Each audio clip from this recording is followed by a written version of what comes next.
Thank you everyone for joining us for Flower Monthly December. This is the final Flower Monthly of the year, and I want to say thank you to everyone who's joined us over the last 12 months. It's certainly been a great series of Flower Monthlies, and I've thoroughly enjoyed them for 2023. In some sense, we've saved the best for last because we have a fantastic program for today. And let me just show you the agenda that we have planned. As per normal, we have a welcome message and I provide you with the agenda. Within we have a few brief notices about what Flower has been up to in the last 30 days since the last Flower Monthly. We've got a few exciting announcements on that front, but those will be brief because we want to make sure there's plenty of room for our two featured speakers. We have Luis Montero of Zama, which is a company that's one of the leading lights in the use of homomorphic encryption. And so it's a naturally complementary type of activity to what we're doing with Flower. So we'd love to have him come today and speak about concrete ML and that interesting and powerful framework that's being developed. So that's the first invited speaker that we have. And then we have a second speaker, Mohamed Ali, who will be talking about a piece of research that he had published in a workshop that is co-located with NeurIPS, which I believe will be presented or occurring next week. So Mohamed is here to present this work. It's all about federated learning. He built it using Flower, and it's using this really interesting innovation in an architecture design called early exits to show us how you can use ASR models more efficiently and in a federated manner. So great, a great set of speakers there. Let's start looking at some of the announcements and things that have happened to Flower in the last month. So one notice I wanted to provide was the Flower survey. This is your chance out there, if you're part of the community, if you're using federated learning and perhaps not even using Flower, or if you are an active Flower user, we'd love to hear from those two types of people and everyone else who's interested in this technology. The Flower survey will be ending this coming Monday. And if you want to access it, an easy way to go there is to head over to our website, and you'll see the hero image on the right is currently advertising the Flower survey. You can just click the button and provide your thoughts. We really would appreciate to know about how you're using federated and related technologies or things that you'd like to see in the framework. And we'll do our very best to see these things materialize or to advocate for these types of innovations in federated learning in general. So that's one important thing that's almost finished, and it's been occurring over the last 30 days. We have also a really important step forward, and that is with Flower 1.6.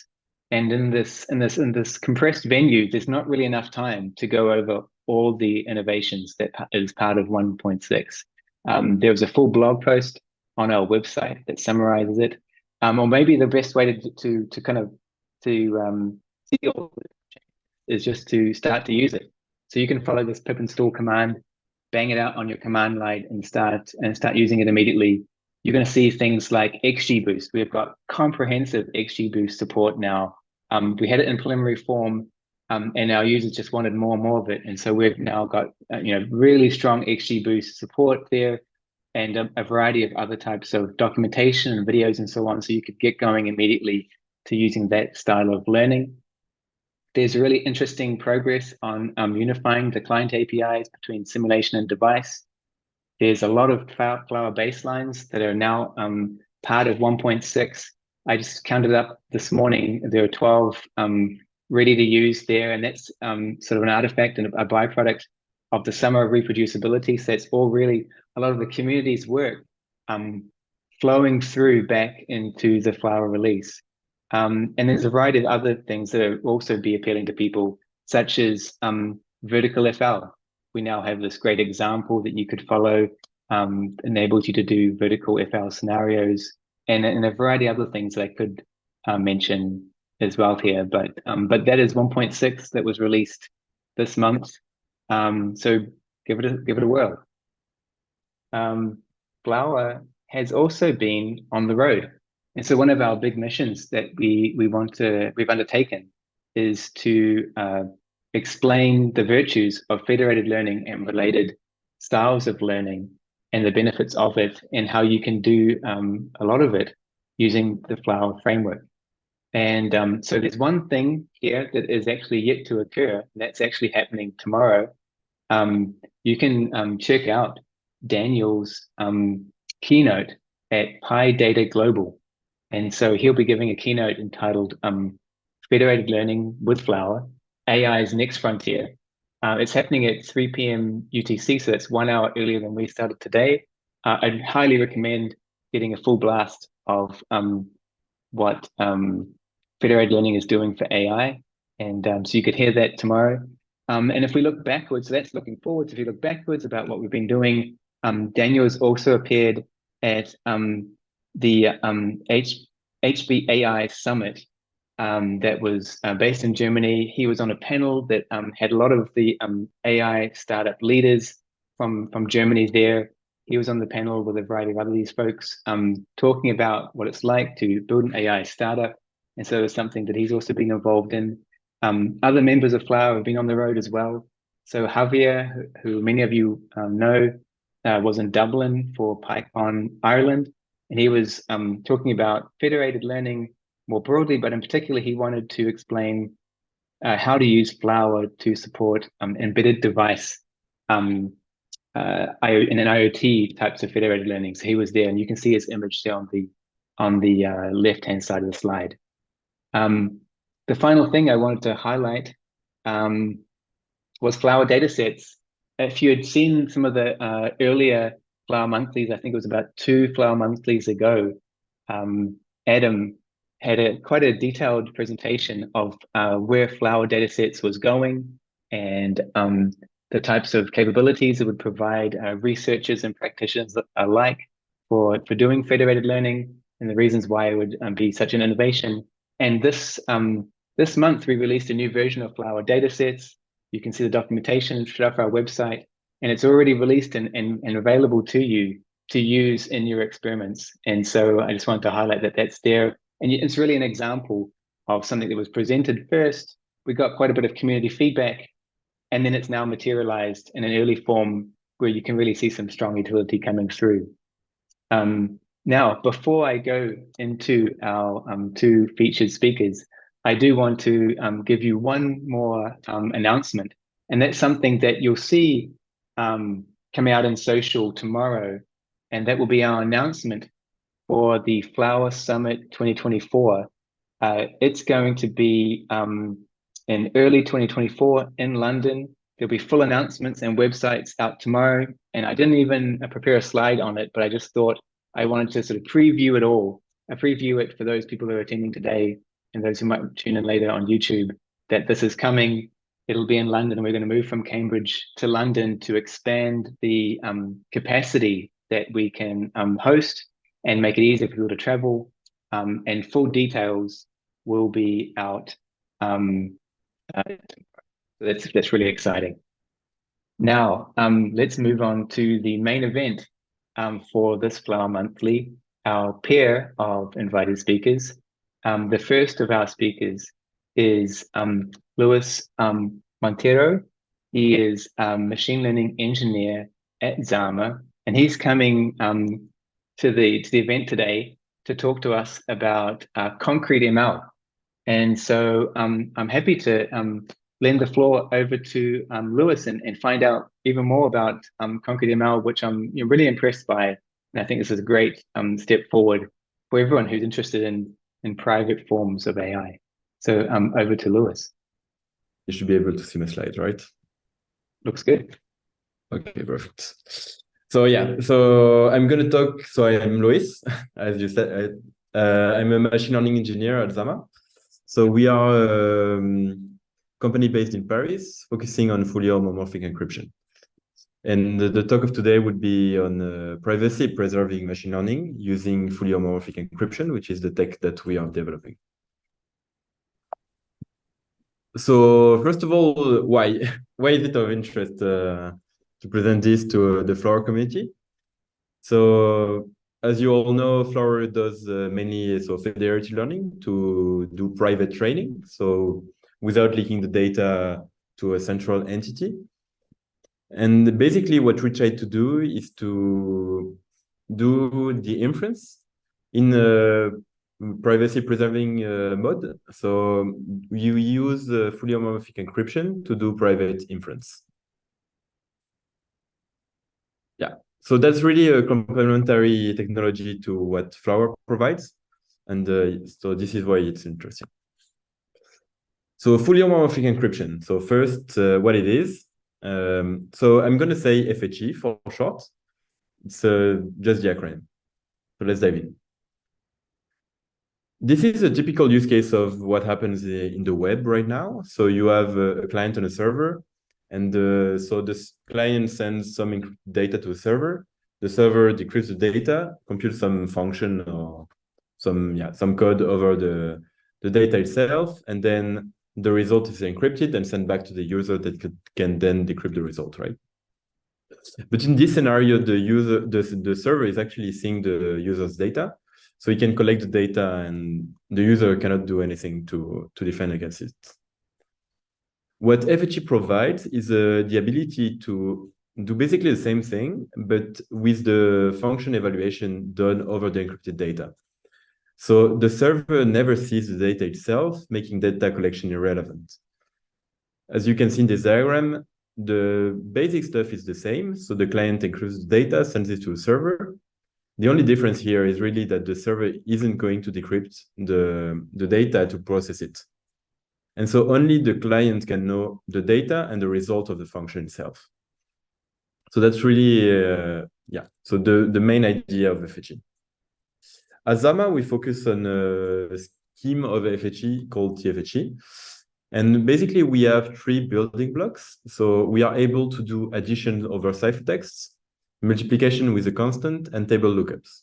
So these are our three atomic building blocks, but thanks to those operations, we can then do much more complex things like, so for example, we can do also multiplication between encrypted data and a lot of complex functions.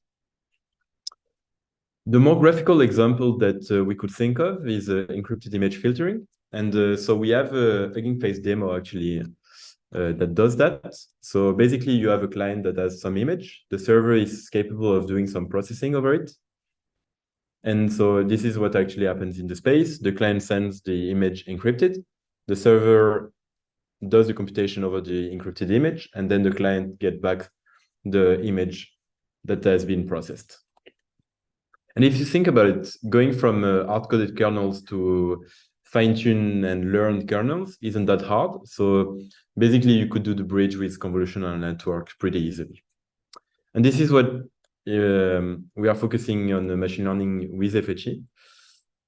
So in fully homomorphic encryption, we have what we call a FHE circuit, which is a set of operations, dot products and univariate function mainly. And this is kind of a representation of a FHE circuit. And if you think about it, it's incredibly similar to a neural network, right? You have those neurons and then those nonlinear function that you're applying. So the basic idea was to convert a machine learning model to a FHE circuit, since the idea is that it's quite similar, the similar objects actually. And so we packaged all of this into a Python library called ConcreteML. So everything is open source on GitHub if you want to check it out, and open issues and so on and so forth. And also the best way actually to have a technology that's, let's say, robust is to have it open source so that people can try it out and do some feedbacks and so on. So as I mentioned in the beginning, this is really complementary with federated learning, as we mainly tackle the inference part of the machine learning models, and we actually have some use case example on importing a model trained from federated learning to FHE. So yeah, the main goal of the library really is to bridge the cryptography world with the data science world. And so we try to provide an API that's as close as possible to what data scientists are used to. And so that they don't have the need to know anything about cryptography or FHE in particular to use the library.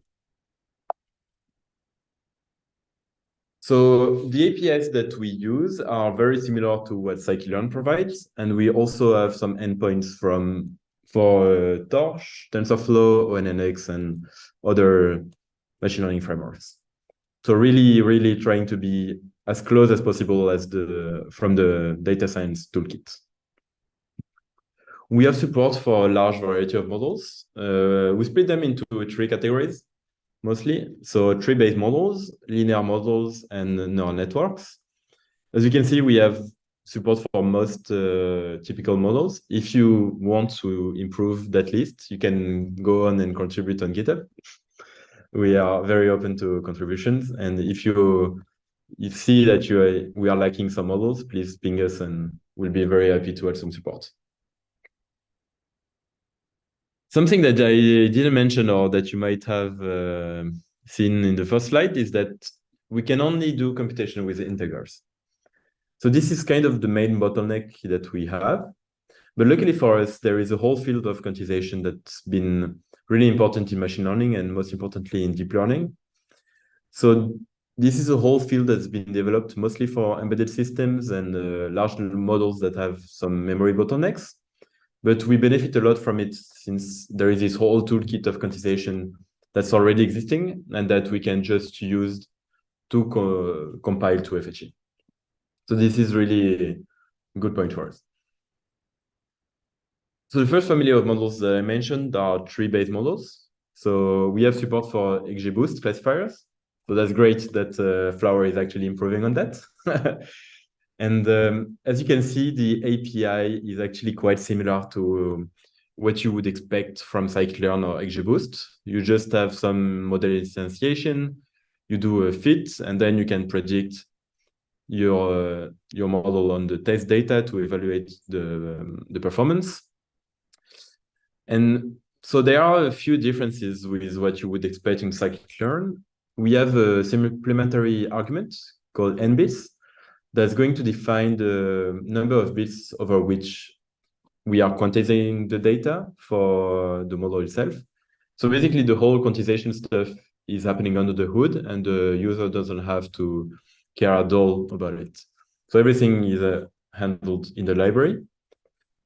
And then we have a compile function that actually does the compilation to FHE. So this is the conversion between a floating point quantized model, let's say. I mean, clear world, but quantized model to a fully homomorphic model. And so we have a few functions to test that the fully homomorphic circuit actually works as expected. We have a simulation mode that allows you to iterate fast on the data and check that everything is happening correctly. And we have an execution mode that really does the computation in FHE so that you can actually evaluate the time that is going to require to do the inference in FHE. And why I am saying that is that actually doing the computation in FHE takes a bit more time than in the clear.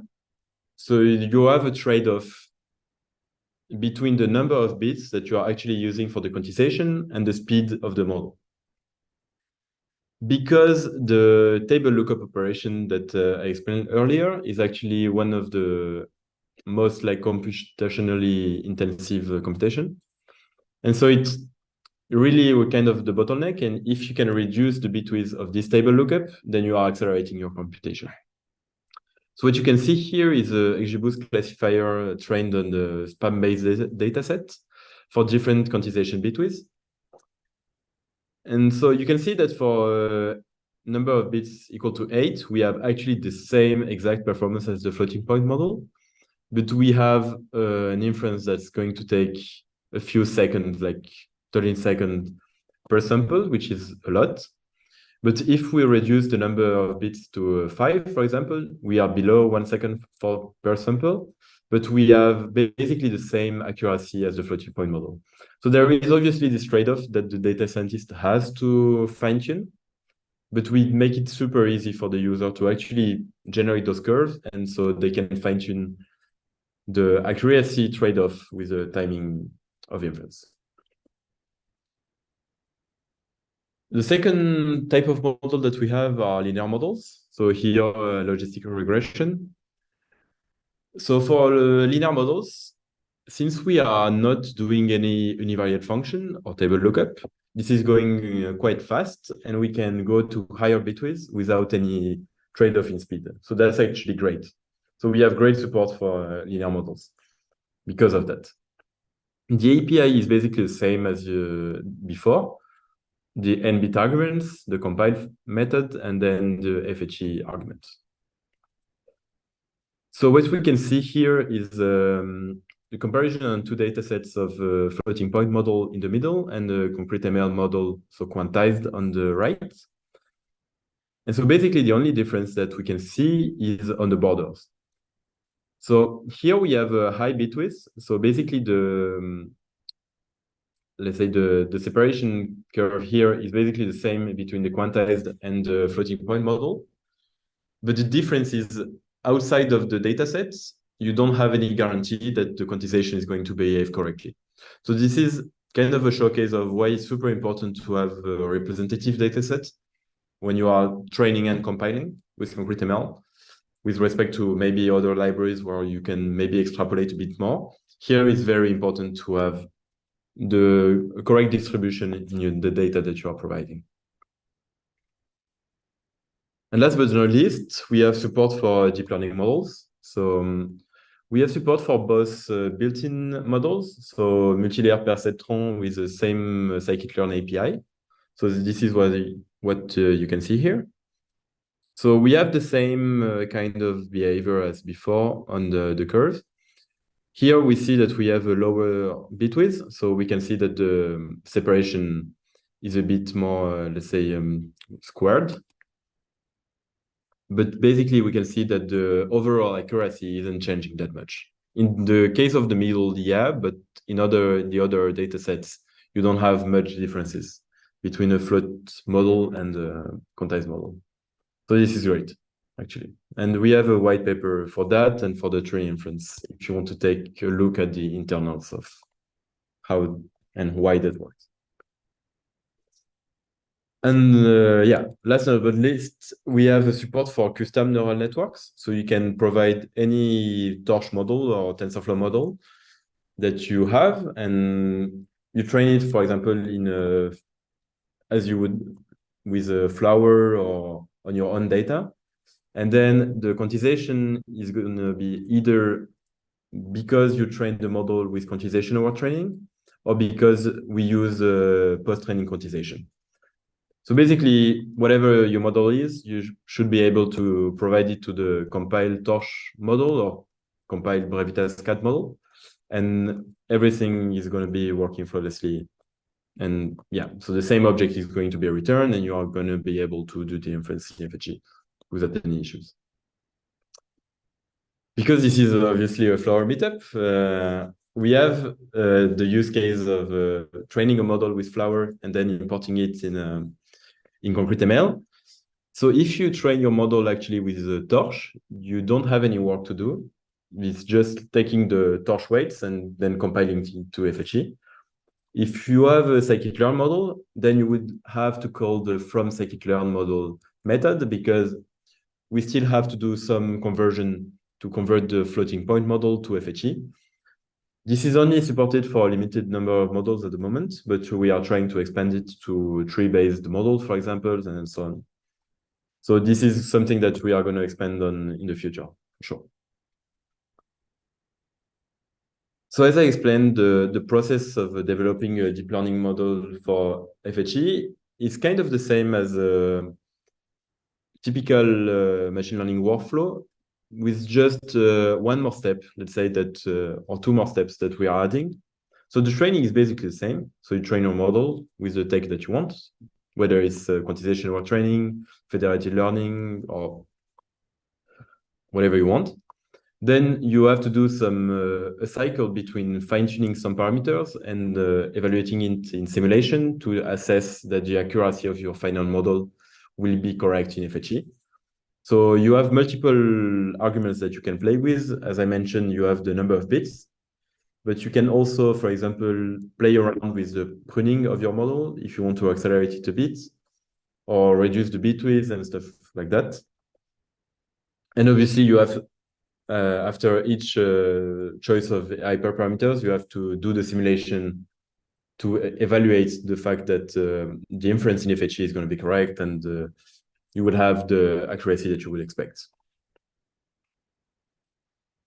Since we think the examples is the best way to make ourselves clear, let's say, so that user can just copy paste snippets of code or adapt to their use cases.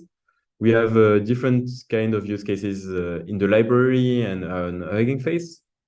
So we have examples on the MNIST, Cypher10, image filtering, as I mentioned, federated learning, obviously, and also some stuff like sentiment analysis, where you do some kind of computation in the clear to extract some features, and then you do the model inference in FHE.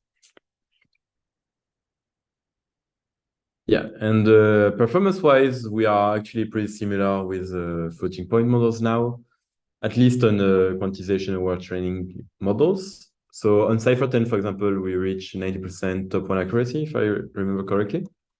And we have 2 minutes per sample inference time, but we are improving a lot of that.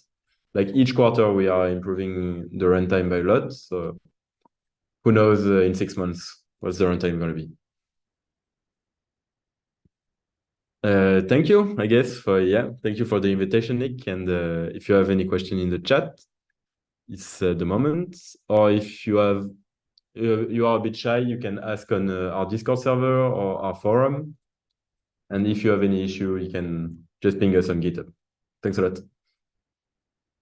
Thank you. That was wonderful. It was really interesting to see how these two things, like Flower and Zama, can work together, and also just the work that you're doing in isolation over in Zama and how those could be used by themselves as well. It's really interesting. I think if there's anyone in the audience that wants to ask a question, you could raise your hand. We don't always do it this way, but I think that's a reasonable approach. I'll allow you to talk, and you could just put your question over through audio. So the first question has come from Omar. You can now speak, Omar, I think. Do you hear me?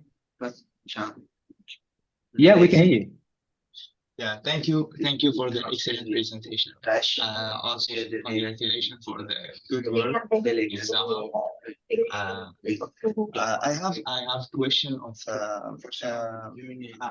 as far as I know that homomorphic encryption works only on linear functions.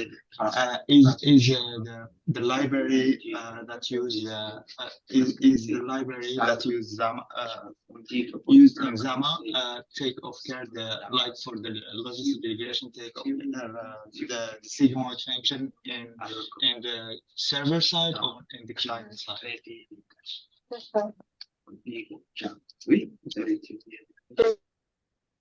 So I think Omar's main question was about linear models, and will it work with linear models of different kinds? I think that's my interpretation. What would you say to that? So yeah, so actually for linear models, you have basically two choices. Either you do only the linear part in FHE, in which case it's going to be super fast and you can go to crazy bitwidth and everything is going to be working nicely. Or you can do let's say the activation function or the non-linearity in FHE, and then it's going to be a bit slower. But usually, yeah, I mean, both would work, but we would recommend doing the non-linear function in the clear and then just doing the computation to preserve the weights in FHE. Okay. Sounds good. And Omar, if you have follow-up questions, feel free to post them in Zama or in Flower, or we'll find a way to close the circle on this if you have other questions. Any other questions? And feel free to raise your hand. Otherwise, I can look at some of the Slack ones. While we wait, I'll have a look in the Slack. One question is, what's been the most popular use case so far that you've seen people use this for, given that there's a few, I guess there's a few limitations, is what people are saying. So what do people tend to be using them for right now? So actually, we have a lot more questions that we were, let's say, expecting on like deep learning models.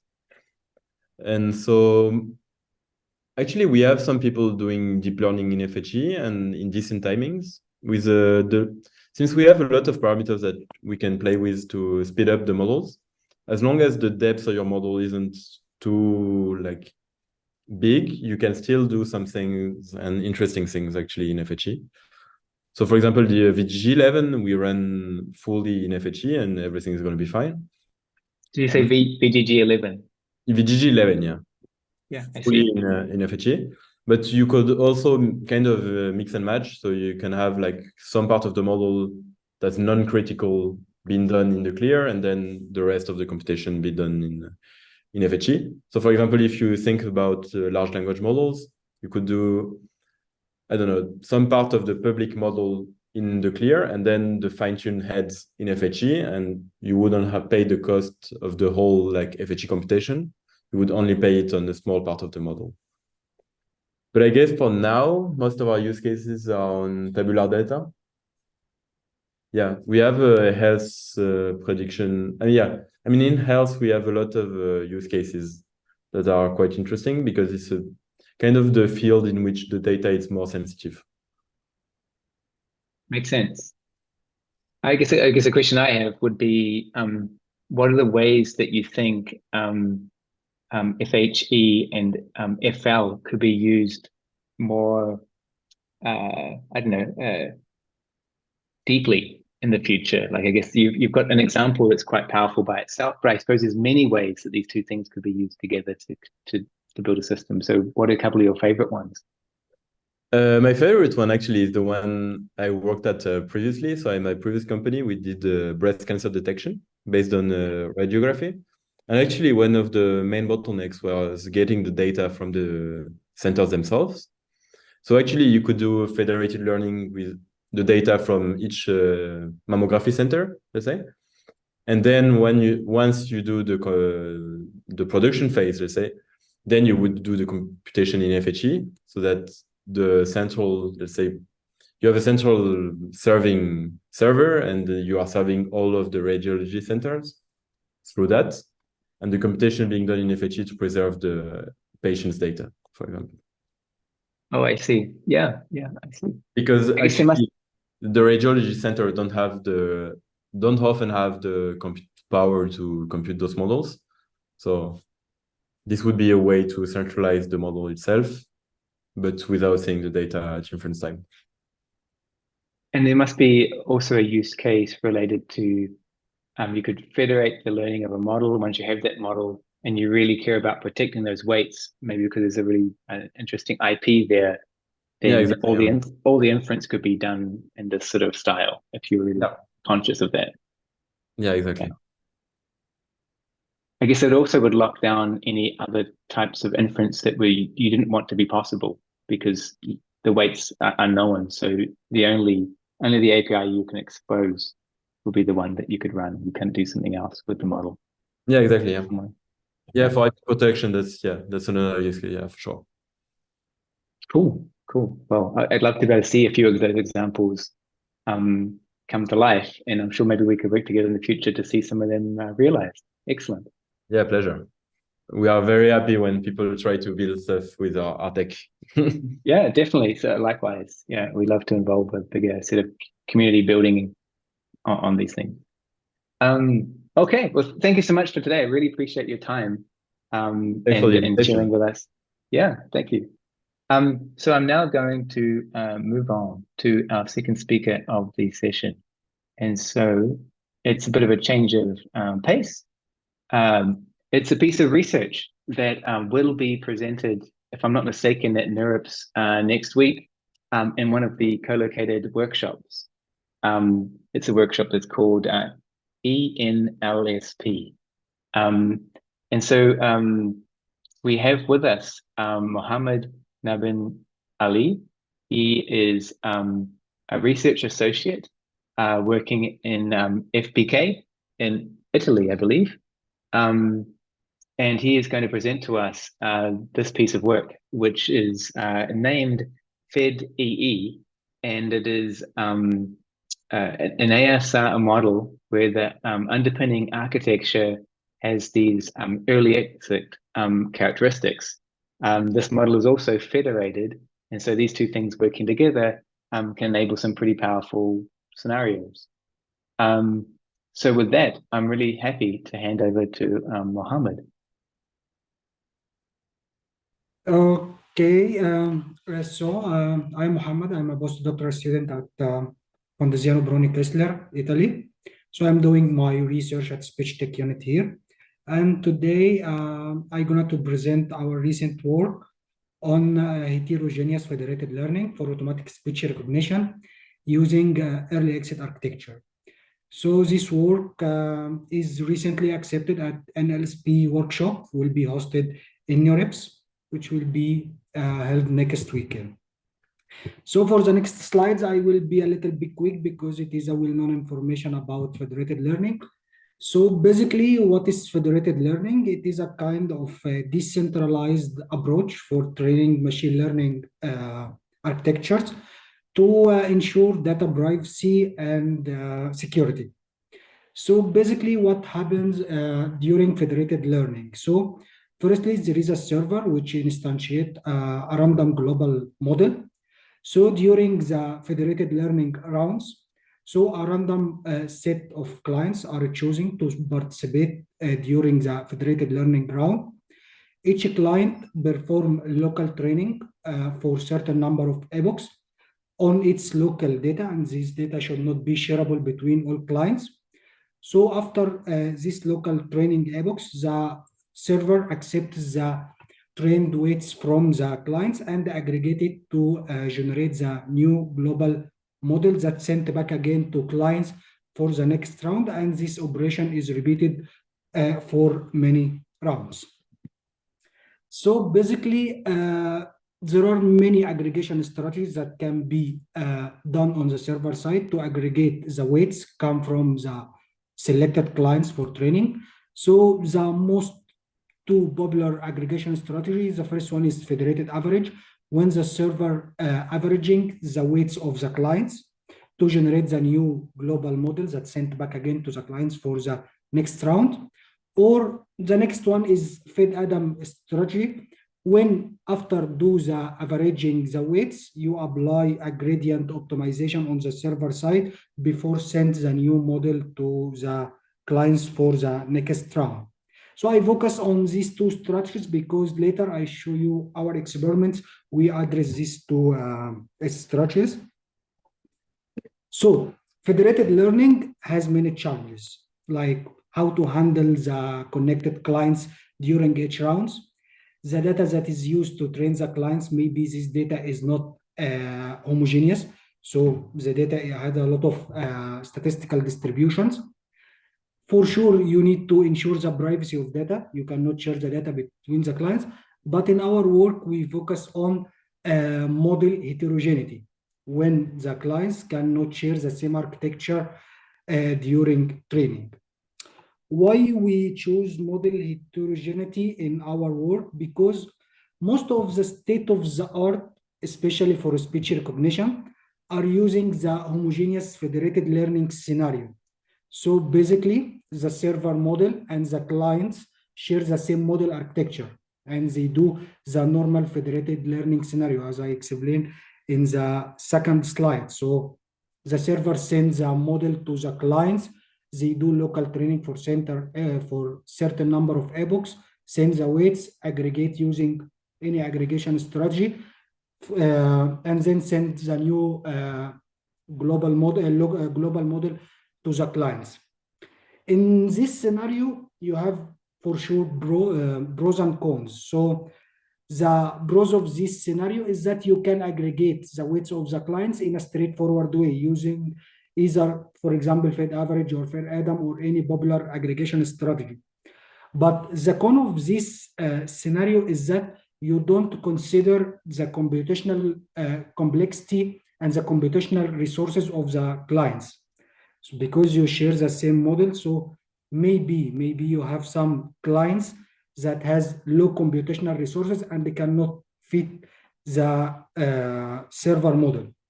So to tackle this problem, there is a kind of heterogeneous federated learning. So in heterogeneous federated learning, I here focus on heterogeneous architecture. So there is a kind of heterogeneous data, but in our work, we focus on architecture heterogeneity. So in heterogeneous federated learning, it is a crucial demand because the popular development of edge devices, wearable devices, and etc. So you need to be sure that your model can be adapted on these devices. So you cannot train large model on these devices. So basically, what happened in heterogeneous federated learning, so you have a server model, but the clients not share the same architecture of the model. And in this way, you need to find a way to aggregate the weights because the architectures are not the same. So as you can see here, for example, in step 3, you need to aggregate the weights using at least some common information between the server model and the client's model. So in the state of the art, let me focus on architecture sharing. Yeah, this is a kind of solution. In order to tackle the problem of architecture heterogeneity in federated learning, as I said, you need to find a common part between the server and the client's architecture. So either you can share the backbone of the model, or you can share at least the classifier, or you can choose which part you need to share between the server and the client. And then you can aggregate using some approaches like knowledge distillation, transfer learning. Here, I give you a little bit graphical example of what I mean in heterogeneous federated learning, especially if you address the architecture heterogeneity. So here, for example, you have, this is the global model, the server model. You have different clients, for example, 3 clients. The clients have different architectures, but you only share the classifier layer and the last layer. So you share only the classifier layers. And this is quite challenging because here you need, first, you need to a little bit expert how to select the architecture that can fit your client, because not all clients have the same computational resources. So you need a little bit to sure that your model adapts the clients. Then which part you can share with the global model. So you can select the classifier or the backbone or any other part. So you need to be aware which part you need to share. The third challenge is that you need an articulated aggregation strategy, because you are not sharing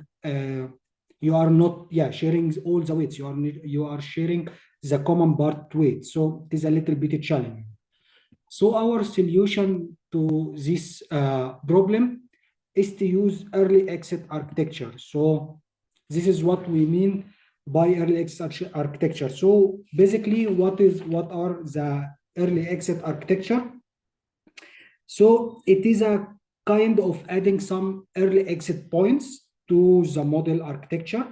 So it is easily to decode or classify the input features based on your resource computational complexity. So you can decide at which point you need to decode your input or you classify your input. So here is an example in sub-figure B. So this is the model. We introduce some early exit points. So if you have low resource computational device, you can only train the first part of the model. The more computational power you have, so you can train more layers in your model. So in this way, you can aggregate the model straightforwardly using the aggregation, the affordable aggregation strategy, like for example, Fed average or Fed Adam. You don't need to design specific model for each client. and then you also don't care about which part you share with the server global model. So to handle all of this situation, we are for sure using Flower that provide all the implementation of the aggregation strategy, client-server connection.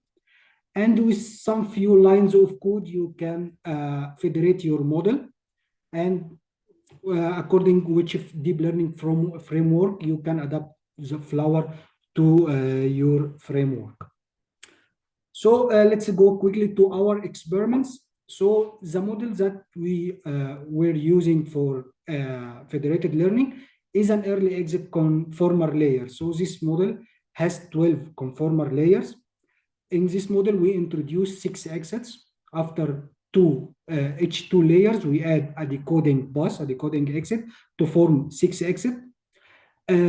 This model was pre-trained on LibreSpeech 1000 hours dataset.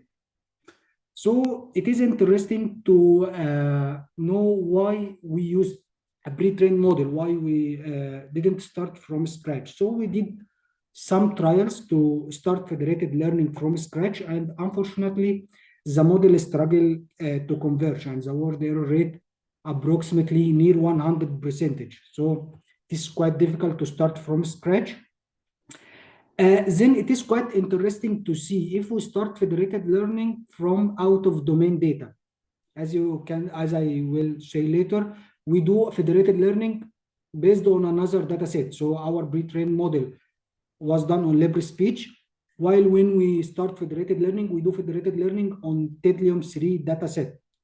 So we have a pre-trained model trained on large dataset, 1000 hour dataset, LibreSpeech. We do federated learning based on Tedlium-3. So to simulate real world scenario, we have approximately 2000 speakers in Tedlium-3 dataset. Each speaker represents one client. And we test the aggregated server model based on the test data of Tedlium-3, which has 16 speakers. Okay, for our next experiment, we consider 2 scenarios. The first scenario is homogeneous federated learning, when all clients train all exits of the model. And the second scenario is heterogeneous federated learning. So some clients train only the first exit, some clients train the second exit, some clients train all exit, and etc. So we have various clients train exits uniformly. So this is some results when we compare Fed average against Fed Adam versus Fed Adam. So in all these 6 sub-figures, this is word error rate for all exits versus number of rounds. So what is interesting here, Fed average is widely using in the state of the art, especially for speech recognition. But here, as you can see, Fed Adam outperforms Fed average. It helps the model to converge faster. So it is more effective than Fed average. Then the most interesting thing here is that even if we use heterogeneous model, not all exits are trained, the performance is not deteriorated. We reach at least similar performance, or maybe no notable deterioration in the performance. So this is quite interesting that Fed Adam performs better than Fed average. This makes us investigate another approach, which is freezing the convolutional front end. So instead of training the full model, we freeze the convolutional front end, and we train only the encoder and decoder part of the early exit conformer model. So here is the result. We compare the normal Fed Adam and when we freeze the model convolutional part. And it is quite interesting that we don't lose performance, but also we improve the performance a little bit. Small deterioration in the performance if we use heterogeneous model, but it is a little bit small. We don't lose a lot of performance when we use heterogeneous federated learning.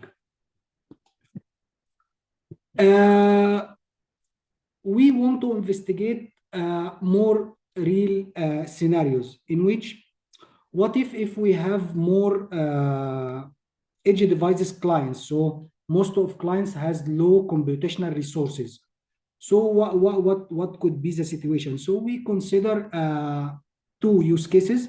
We call it non-uniform and non-uniform extreme, where most of clients are generated to train the first exit only.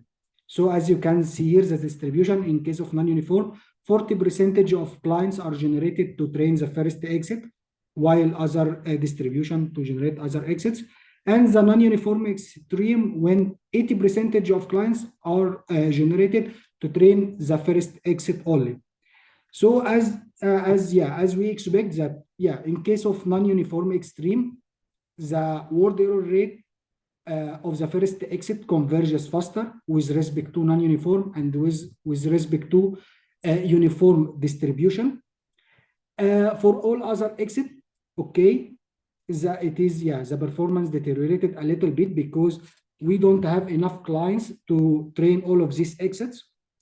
And the most interesting thing for the first word error rate of the first exit, that it improves because most of clients, okay, generated to train this exit, and this exit is always present in all clients. So if you generate a model that train all the 6 exits, for sure you have the first exit, so this exit also train in this situation. So it converges faster and you don't lose performance.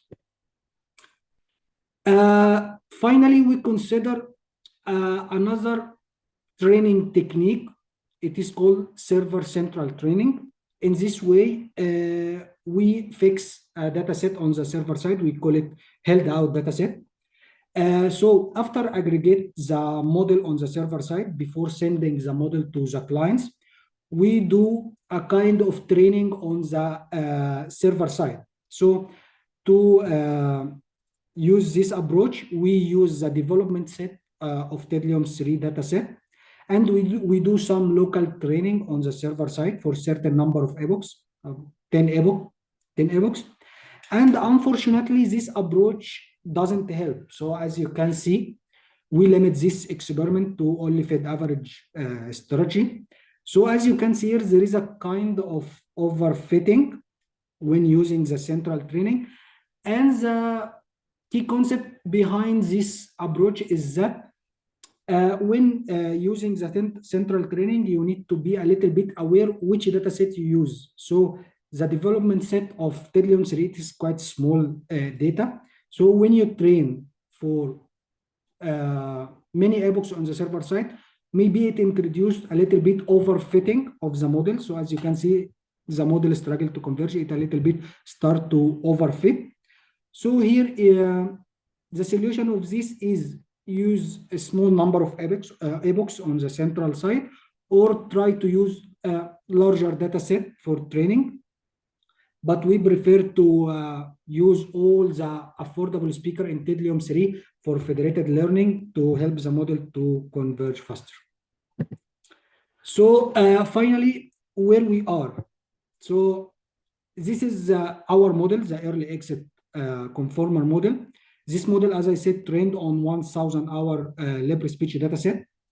We want to be sure that the model is a strong baseline. So when we test it on Libre speech test clean, it achieved the state of the art, as here in the first column. So the performance of exit number 6 is around 50% word error rate, which is a strong baseline. When we test it on Tedlium test dataset in a normal central experiment, normal central training experiment, of course, the performance deteriorated. And from this point, we start our federated learning. So when we do federated learning for a heterogeneous model, freezing the convolutional front end, we improve the performance, especially on the first exit. We are a little bit, quite near to the baseline, a little bit far from the baseline on other exits, but you need to be aware that we're starting from a far point. We're starting from out of domain data. We start from a model that is trained on Libre speech and try to do federated learning on Tedlium. So we improve, but we are a little bit still far from Tedlium performance. So when we train the model based on Tedlium 3 and test on Tedlium test set in a normal central training, the performance is around 14.6. So we're a little bit far in our federated learning experiment. So maybe we can do some experiments using other model aggregation strategies that can help the model to converge faster. To conclude what I say, so we show that early exit model can allow federated learning in a heterogeneous scenario in a straightforward way. So we experimentally confirm that pre-training model is crucial needed to start federated learning, especially for speech recognition. But the role of central training on the server side is not crucial. You don't need it. The model can converge without it. Finally, we show that using Fed-Adam aggregation strategy in combination with freezing the convolutional front end helps the model to converge faster. So more details, you can find it in the paper. You can scan this QR code for the paper and this QR code for the code. It is available on GitHub repo. You can have a look on it, and time for questions. Excellent. Thank you so much. That was really excellent. We can see if there's any questions from the audience, or I can look in Slack and other places that people sometimes post questions. But first, any questions from people currently here? So yeah, so one question is just asking about the generality of your methods. So you showed a lot of work on speech, but do you know if they will work well on image or other kinds of data types? I think they're just asking just out of interest to see what you think about that. Because most of our research is done on speech processing. So our unit is called speech tech unit. So we are focusing on investigating different approaches that can help our research in speech recognition, intent classification, something like this. So it could be applied on other tasks for sure, but we only focus on speech as it help in our work. I see. No, I think they're just seeing if you had ideas of how well it might work on other data types. But I suppose you only really know how well it will work on the speech ones. Can be generalized. For sure. The approach can be generalized to any kind of data. So what happens in speech can be applied to image, other types of data. So this approach is not designed for speech. So you can adapt the conformer model to for image classification, any other tasks. Okay, cool. Let me see what else we have. Oh yes, so it seems like people will be interested in using it, and their question was related to that you mentioned there was some open source code. Is it really useful for just replicating the results in the paper, or could the code be used to perhaps build a functioning system where somebody wants to do ASR, but using these types of methods?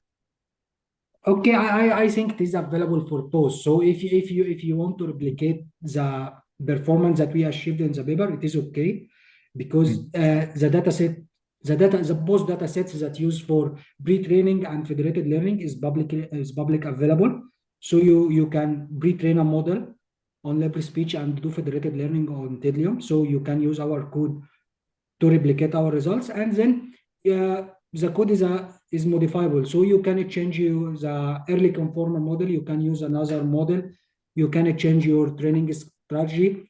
You can change even if the decoder. So we are using CTC decoder. You can use other types of decoder. Maybe it helps to converge faster or improve the performance. So the code is modifiable. So anyone can try, can substitute some parts, etc. Excellent, I see. Yeah, well, I mean, I guess one final question just for myself personally. I was curious about where you might go next with this work.